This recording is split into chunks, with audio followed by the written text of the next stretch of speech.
All right. Da-da-da-da-da. Beautiful. We are recording, so let's rock and roll. Hello, hello, and welcome to the Rock Metal Podcast. I am your host, John Harris, and today on the Rock Metal Podcast, we have Airborne, and they have a new album called Lizard Secrets Part 2, Age of Wonder, which is released on December 10th via Fighter Records.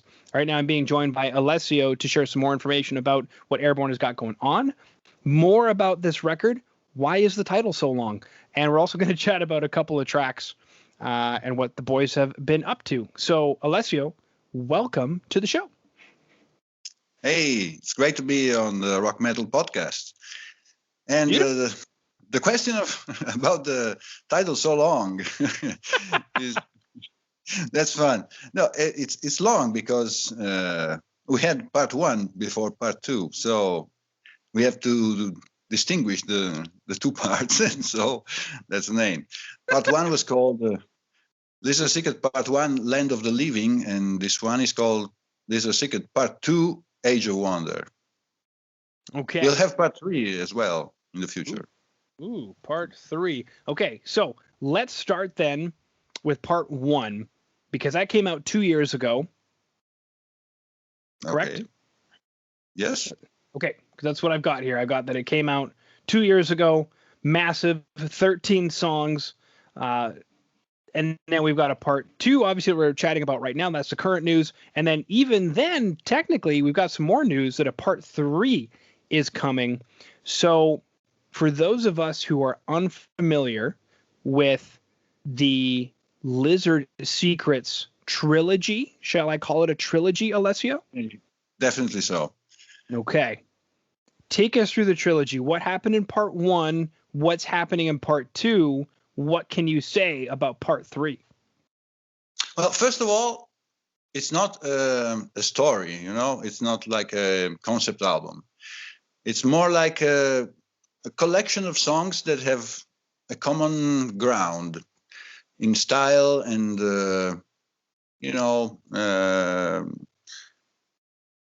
themes and stuff like that. And part 1 was the first in the trilogy, and we decided we wanted to do a trilogy because, we have been on the scene for 25 years now, since 1995, and we have done a lot of things. And so we wanted to do something a bit new, something different. So we decided, why not try to do something bigger, a trilogy of albums? And that's what we did, basically. Part 1 was released in 2088, and it went very well. And so, well, our record labels were already happy with the idea of trilogy. And this was a bit of a surprise to me, but they were happy. And since part 1 went so well, we decided to go on with the program. Okay. Yeah. Well, of course they're happy. It's guaranteed work. Most bands don't work, Alessio. Oh, that's that's not a problem with Airborne, because we really work a lot. But I understand what you mean, because in between albums they can happen many years, big delays, and that's exactly one of the things we wanted to not to happen with Lizard Secret Trilogy. We wanted to be continuous, and it would have been even more continuous because our initial plan was to have an album per year. And I know it's a bit maybe a bit of hubris, in that. But I mean, if it wasn't for ambitious, yeah. If it wasn't for pandemic, I mean, we could have done it, yeah. But an album every 2 years is good. I'm satisfied. Mm-hmm. And ambizioso. I am ambizioso. Okay. Perfecto. Now, something you mentioned there was you guys wanted to do. It's a giant album. I mean, the first one is 13 songs, and then this next one here Oh, shoot. I had it brought up and then I didn't have it brought up. Anyway, it's quite a bit of songs. I mean, it is ambitioso to do an album per year, especially as a band. It's prolific, quite literally prolific, prolific. But I don't necessarily think that 2 years to come out with a record, especially with a global pandemic, is anything to be shy of. I mean, speaking of hubris, you guys, I think, are doing a pretty good job of getting the work done. So maybe take us through the last 2 years going into this year. How did coronavirus change things for you guys? Yeah, it's quite obvious that it changed, but about live shows, and those are impossible at the moment. And it also makes everything more difficult for recordings as well, because Italy have been in lockdown, total lockdown for quite some months in last spring. And of course, it was a problem to simply to be in the same room together to record. We are lucky because we have a little studio and we do all the recordings there. And I'm also the producer. So this, of course, helped. But anyway, we have to stop for some time. And we have to return to the production when it was possible. So, of course, those are unforeseeable things, you know. In the past, who could have thought something like that could happen? But it happened. Bill Gates thought it. That's who thought it. Bill Gates. Now, you mentioned that you are the producer. Did you do the mixing and the mastering as well, or just the production? Yes, I did mix and mastering. Yeah, I did everything. Yep. Okay. You know, if I can digress a little, you know, maybe you know that our first records were produced by Pete Silk of Iron Savior and Blind Guardian fame, you know. Mm-hmm. And but for many years now, I have become the main engineer of our albums, because I learned a lot from him, and so it was a great experience, you know. Yeah, and I mean, now I can do that. Yeah, well, I mean, it's not often that people can say, "Hey, you know, we got to work with a legend," and then suck out all their thoughts and glory and put that into your own records, and still churn out the records to write and record all of the music, produce it, mix it, and master it, and still have it out in a global pandemic within 2 years is incredible. To be perfectly honest, but it's not often I really get a chance to chat with the person who did the production and the mixing and the mastering. So I always like to go down that rabbit hole and say, okay, what was your goal with the record? Aside from obviously making it sound good, what was your intention with the sonic character of the record when you were sitting down to mix it and sitting down to master it, and even to produce it before those stages? Well, you know, as you probably have understood, I'm really big fan of 90s power metal, European power metal. And I think this kind of genre can sound in a very specific way, must sound in a very specific way. And that's the 1990s German metal sound, you know? And I want to recreate that with modern technology. Well, it was already modern in the 90s, but I think I created quite a you know, really the kind of sound I really always wanted for Airborn with this last album and latest album, and I'm very happy about it. And I think it fits with the songs and the lyrics and everything else. Now, I'm curious, when it comes to crafting, you know, a 90s German power metal sound, what goes into that? Is it as much of the writing and the arrangements as it is, say, to use modern vernacular, a kick sample or a snare sample or a particular guitar rig, as an Engel Powerball into, I don't know, a Mesa Boogie 4x12 or whatever it is. How do you go about crafting that sound? Well, you can do all those things these days by simply go down to a library of VST presets and do exactly that thing. But that's not the way I do things. I created my sounds carefully year by year, trying to improve the little bit more every time. And I think this time I really did it. It's a long process, I think. That's particularly true for drum sounds. We did a lot of research with drummer Roberto to do exactly the sound he liked, and we did the same for bass and guitars.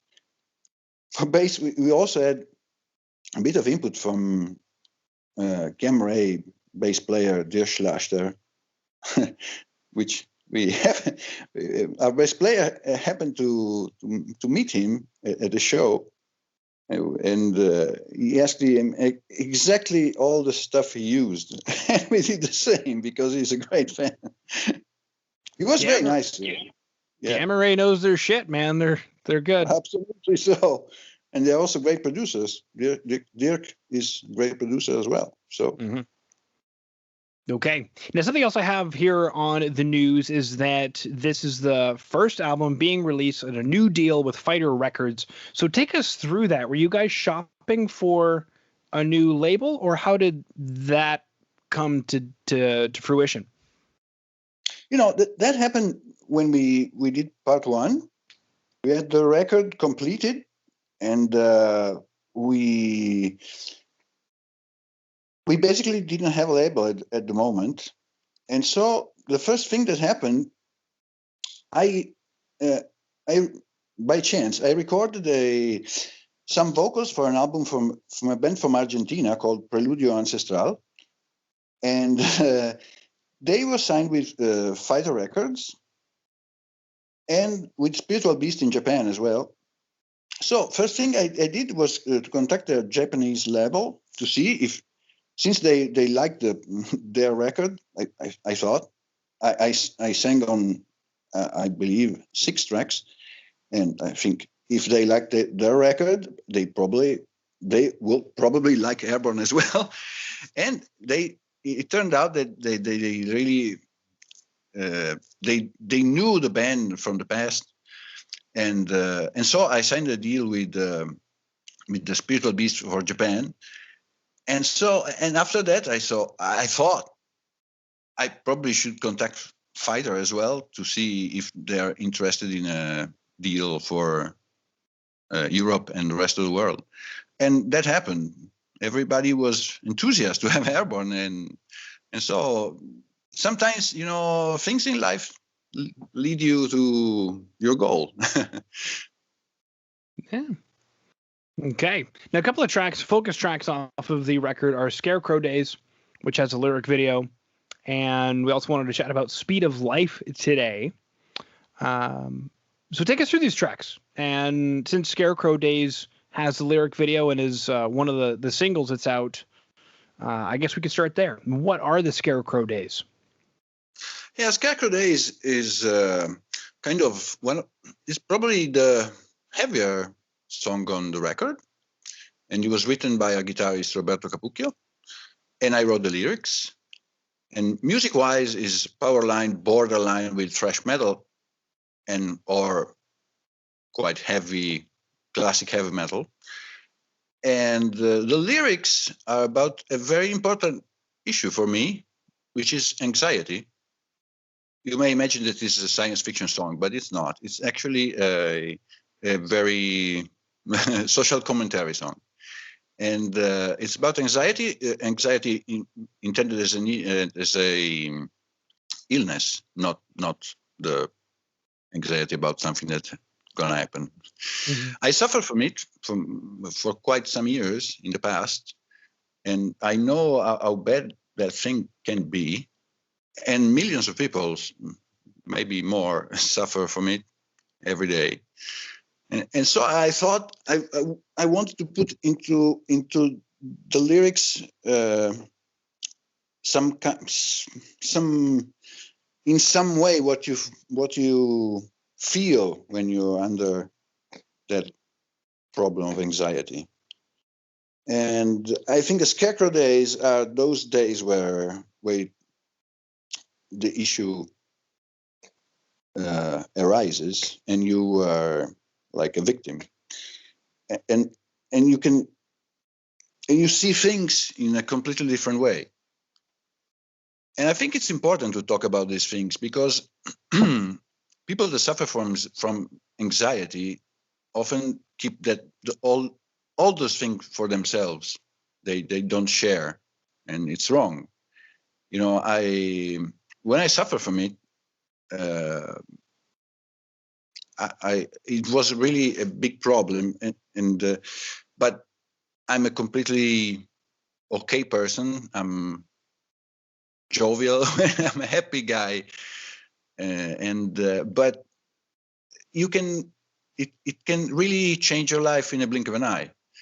So I think it's very relevant, and I believe that it will be even more relevant when we'll suffer for post-traumatic stress because of the pandemic. Yeah, I wrote it before the pandemic, but yeah. Well, that's one of my next questions is, obviously you wrote this before the pandemic, but does the song now take on a different meaning for you as a result of the pandemic? Well, no, I don't think so. I think I probably think that it's an issue that will become more relevant in the future, but I confront that thing. I cope with that in the same way as before. Okay.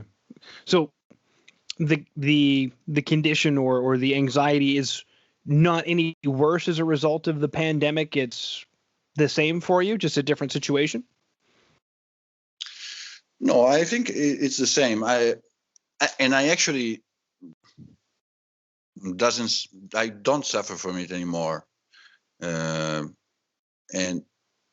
actually, I think having real stuff to be involved with, to think about, keeps you away from that. So the pandemic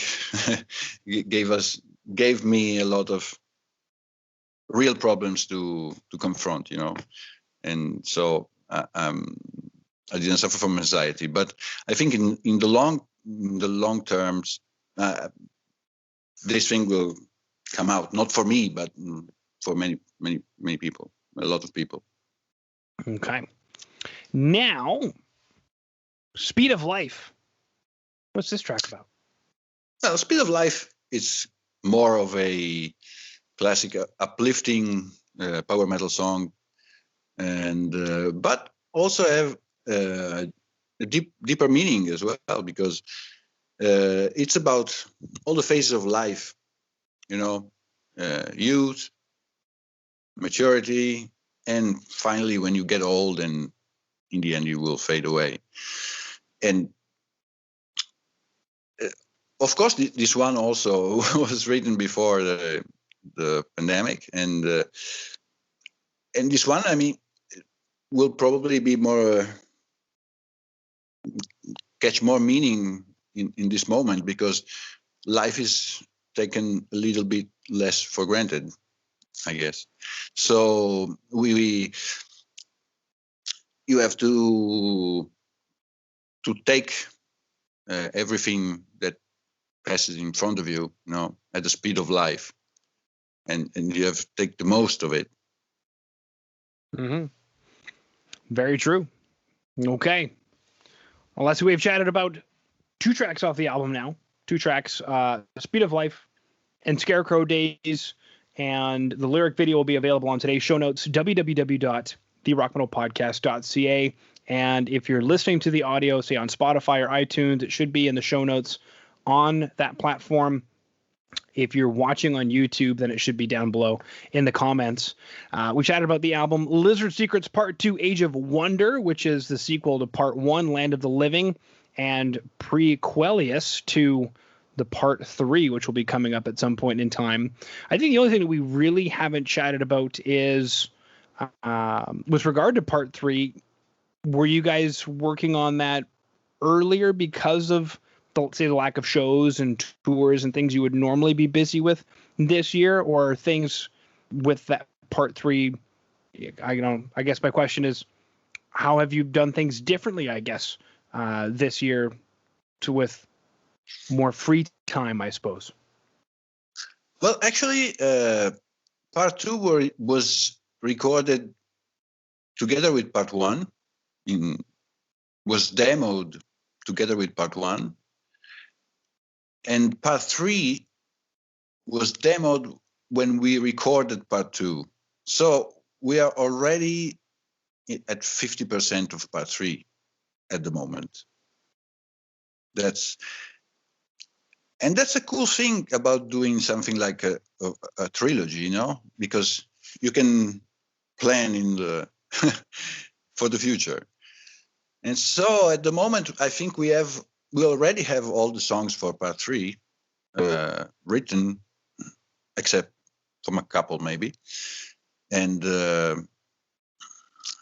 by the way, we also have a lot of bonus tracks that we didn't use for the previous records, and also some funny covers, but we won't talk about that.